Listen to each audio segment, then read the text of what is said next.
ठीक है मोहब्बत खान, ठीक है। मां सुभाणे ही पुजी वेंदुसि। ठीक है, ठीक है। अल्लाह हाफ़िज़।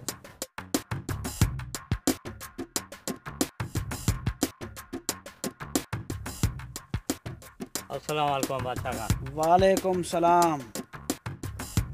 बादशाह खान खैर सां घुराई? खैर में ही घुरायो आहे तोखे, खैर में।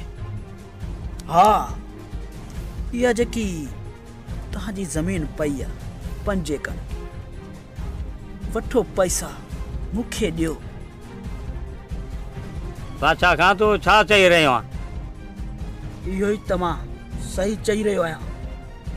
वठो पैसा ॾियो मूंखे ज़मीन इहा। तो इहा ज़मीन असां खपायूं त पोइ असां काॾे वेंदासीं?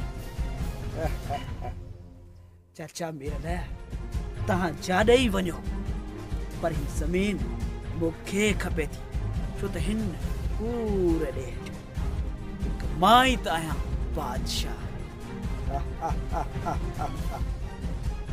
वञी हाणे पंहिंजे भाटे सोडल खे चओ वञी, जे इहा ज़मीन मूंखे न मिली तव्हां ज़िंदा न रहंदो ज़िंदा। हाणे तूं वञी सघीं थो विरल।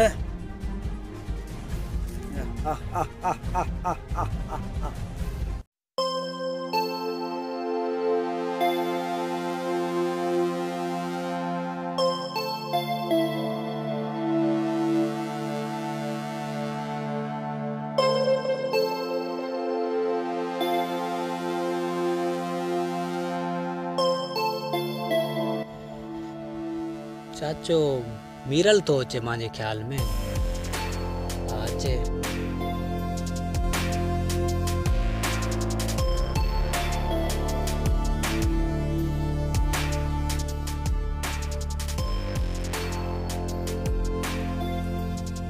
पुट सोडल, अञा ज़मीन जो कमु कोन्हे थियो जा? बस चाचा कम सॼो थी वियो आहे, बस थकिजी पियुमि, मां चयुमि वेही वठां हवा लवायां थोड़ी घणी, पोइ मां घर अचां ई पियो। पुट नवी ख़बर ॿुधी थी? चाचा वरी कहिड़ी नई ख़बर? अॼु मूंखे बादशाह खान घुरायो। बादशाह खान खैर में घुरायोसि चाचा? बादशाह खान तव्हांखे? पुट बादशाह खान चवे त इहा ज़मीन मूंखे ॾियो। पर छो चाचा? बादशाह खान खे ज़मीन न ॾींदासीं, छो ॾियूं उनखे? असांजी पंहिंजी ज़मीन आहे, अबिन ॾाढनि जी ज़मीन आहे, उनखे छो ॾियूं असां? असांजी मर्ज़ी आहे, ॾियूं चाहे न ॾियूं। बादशाह खान केरु थींदो असांखे ज़मीन वठण वारो? कोन ॾींदासीं। पुट हो बादशाह जेको आहे वॾो ॾायण आहे, हो चवंदो आहे त ज़मीन मूंखे ॾे, ज़मीन न ॾींदासीं त पाण खे मारे छॾींदो। भले मारे वञे मूंखे चाचा, पर ज़मीन असां उनखे कोन ॾींदासीं। ॾिसूं था त बादशाह खान हाणे छा थो करे। चाचा पाण ॿई गॾु आहियूं, जेको थियो ॾिठो वेंदो। अच ते हलूं घर। दिलावर इहो सुल्तान ऐं सोडल सुधरनि ई नथा। ही त ज़मीन ॾियण जी ॻाल्हि करनि ई नथा। इन्हनि जो बंदोबस्त करणो ई पवंदो तोखे। बाबल साईं, तू हुकुम त कर, इन सोडल ऐं सुल्तान जूं टंगूं भञी तुंहिंजे कदमनि में अची उछली थो सांस। दिलावर इहो ई त मां चाहियां थो। ये ईअं सुधरण वारा न आहिनि।